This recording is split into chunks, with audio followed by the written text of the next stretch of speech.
मंडळी, speak English with ऐश्वर्यावर तुमचं खूप खूप स्वागत आहे, जिकडे आपण खूपच सोप्या पद्धतीतून मराठीमधून इंग्लिश शिकत असतो.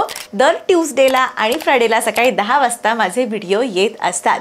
मला आता सांगा की तुम्ही आत्ता जी भाषा बोलताय, ठीक आहे, आपण मराठी रोज घरी बोलतो, डेली रुटीनमध्ये बोलतो, आपली जी भाषा आहे ती तुम्हाला कोणी शिकवली? जरा विचार करता का? तुम्हाला कोणी अशी बसून शिकवली का? चला आता 30 दिवसात आपण मराठी शिकूया, किंवा चला आता 3 महिन्यात आपण मराठी शिकूया, असं शिकवलंय का? म्हणजे ग्रामर, टेन्सेस वगैरे वगैरे असं काही सांगितलंय आधीपासून? नाही ना. पण तरी सुद्धा तुम्ही आपोआप मराठी मस्तपैकी बोलायला लागलात, आणि ते सुद्धा प्रॉपर टोनमध्ये. बघा, आपल्या घरी जेव्हा एखादं लहान बाळ जन्माला येतं तेव्हा ते आपल्याशी अगदी पहिल्या दिवसापासून बोलायला लागतं का? नाही की नाही. पण तरी सुद्धा आपण त्या बाळासोबत अगदी डे 1 पासून त्याच्यासोबत गप्पा मारत असतो, बोलत असतो. ते रडत असेल तर त्याला विचारतो, अरे काय झालं बाळा, तुला भूक लागली का, वगैरे वगैरे असं विचारतो, हो की नाही. पण ते बोलतं का? नाही. तरी आपण त्याला प्रश्न विचारत राहतो. आपल्याला माहिती असतं की ते बाळ आपल्याला उत्तर देणार नाहीये, तरी सुद्धा आपण त्याच्यासोबत बोलत राहतो. आणि मग ते बाळ आपण काय बोलतंय हे सतत 1.5-2 वर्ष ऑब्झर्व करत राहतं, आणि हळूहळू त्याच पद्धतीने बोलण्याचा प्रयत्न करतं.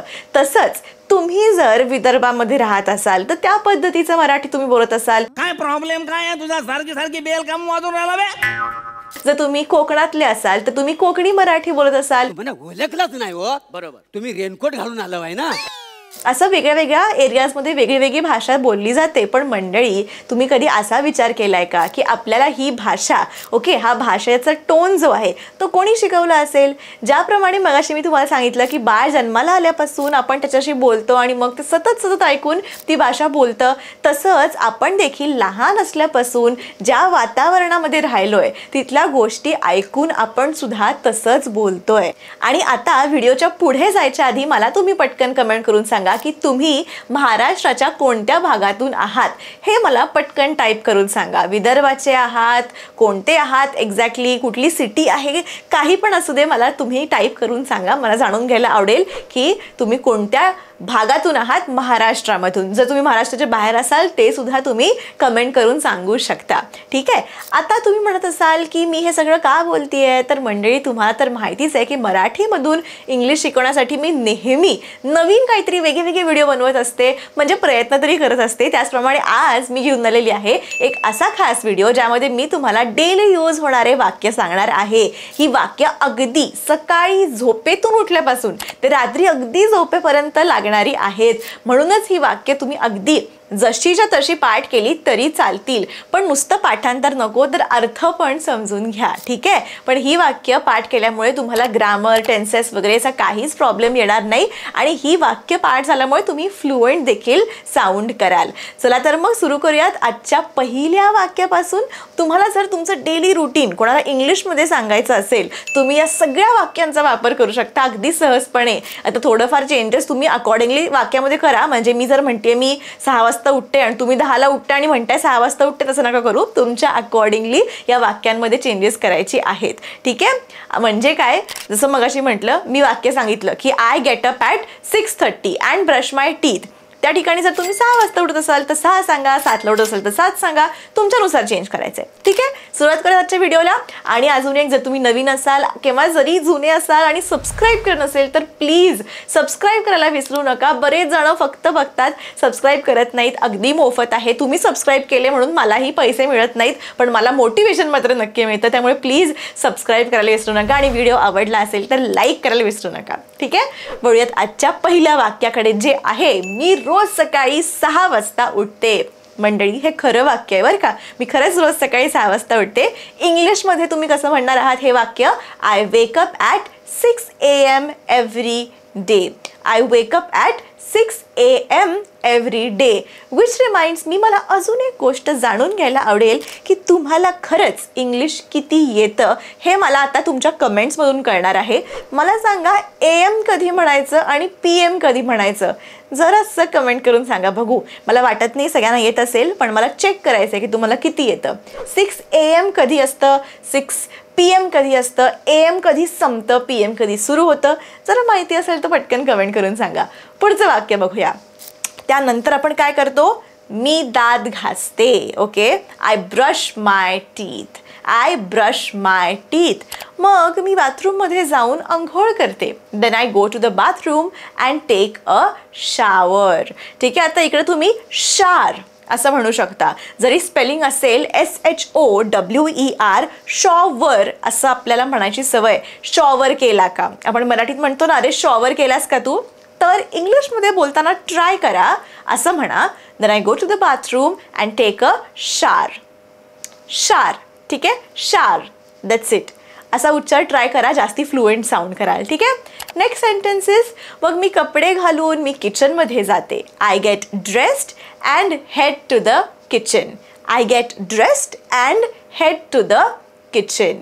मी सकाळची कॉफी, चहा सोबत पोहे, उपमा किंवा ऑमलेट खाते. I have a cup of coffee और a cup of morning tea with omelette और उपमा और पोहे. तुम्ही इकडे जे काही खात असाल त्याला रिप्लेस करू शकता. ठीक आहे, तुमच्यानुसार तुम्ही रिप्लेस करा. बऱ्याच वेळा मी ब्रेकफास्ट करताना बातम्या वाचते. I usually read the news while eating breakfast. इकडे सुद्धा तुम्ही लक्ष दिलं का, ब्रेकफास्ट म्हटलंय का मी, ब्रेकफास्ट. ओके, इंग्लिशमध्ये ट्राय करा, ब्रेकफास्ट म्हणा. Okay, eating breakfast, breakfast.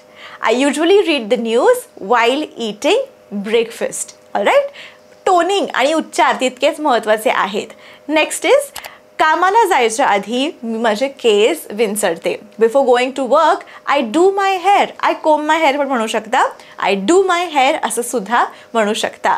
Before going to work I do my hair. Okay, कामासाठी मी घर 9 वाजता सोडते. Then I leave my house at 9 AM येणार का PM? काय येणार, 9 AM येणार का PM? पटकन सांगा. Then I leave my house at 9. जे काही असेल तुमचं उत्तर कमेंट करून सांगा. बहुतेक वेळा मी बसने कामाला जाते. बसने जायला मला साधारण 20 मिनटं लागतात. I usually take the bus to work. It takes about रफली 20 minutes. I usually take the bus to work. It takes about roughly 20 minutes. कधीतरी मी गाडीने कामावर जाते, पण मग मला ट्रॅफिक नाही आवडत. Occasionally I drive to work, but I really dislike the traffic. Occasionally I drive to work, but I really dislike the traffic. दिवसभर मी काम करते. I work during the day. I work during the day.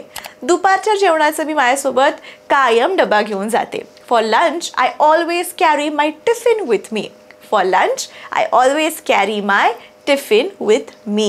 माझ्या सहकाऱ्यांच्या सोबत मी कायम दुपारचं जेवण करते. I have lunch with my co-workers. I have lunch with my colleagues. असं पण म्हणू शकता. Okay, I have lunch with my co-workers. जेवण झाल्यावर मी पुन्हा माझ्या कामाला लागते. After having lunch, I get back to my pending work or scheduled meetings. After having lunch, I get back to my pending work or scheduled meetings. संध्याकाळी 7ला माझं ऑफिसचं काम पूर्ण होतं, पण मला कधीतरी ओव्हरटाईम देखील करावा लागतो. आणि ही स्टोरी सगळ्यांचीच असते, ओव्हरटाईम करायला लागतं.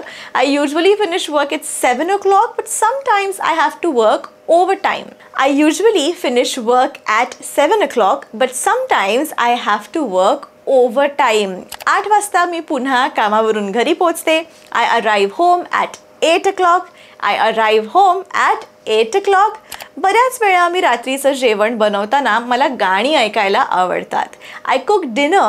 I usually listen to music while I am cooking dinner. Okay, I cook dinner. I usually listen to music while cooking dinner. मी माझ्या कुटुंबियांच्या सोबत जेवते. I have dinner with my family. I have dinner with my family. जेवण झाल्यावर मी सगळं आवरते. After dinner, I clean up. After dinner, I clean up. त्यानंतर मी माझ्या मित्रमैत्रिणींच्या सोबत चालायला जाते. Afterwards, I like to go for a walk with friends. Afterwards, I like to go for a walk with friends. रात्री 11 वाजता मी झोपायला जाते. At 11 PM, I go to bed. At 11 PM, I go to bed. झोपायच्या आधी मी पुस्तक वाचते. I read in bed. I read in bed. मग मी दुसऱ्या दिवशी सकाळी उठण्यासाठी अलार्म लावते. Then I set my alarm for the next morning.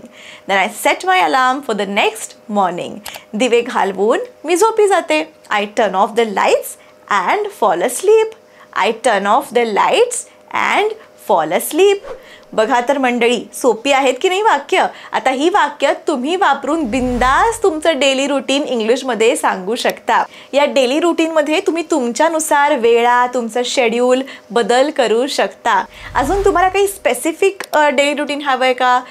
अजून तुम्ही काही कॉलेज गोईंग स्टुडंट असाल किंवा हाऊसवाईफ असाल तर तुमच्यासाठी सुद्धा एक स्पेशल एक व्हिडिओ होऊन जाऊ दे का डेली रुटीनचा? मला नक्की कमेंट करून सांगा. आणि जर तुम्हाला खरंच इंग्लिश शिकायचं असेल, स्टेप बाय स्टेप इंग्लिश शिकायचं असेल तर माझं ॲप आहे ते डाउनलोड करायला विसरू नका, जिकडे प्री रेकॉर्डेड कोर्सेस असतात, लाईव्ह झूम क्लासेस असतात, बऱ्याच गोष्टी असतात.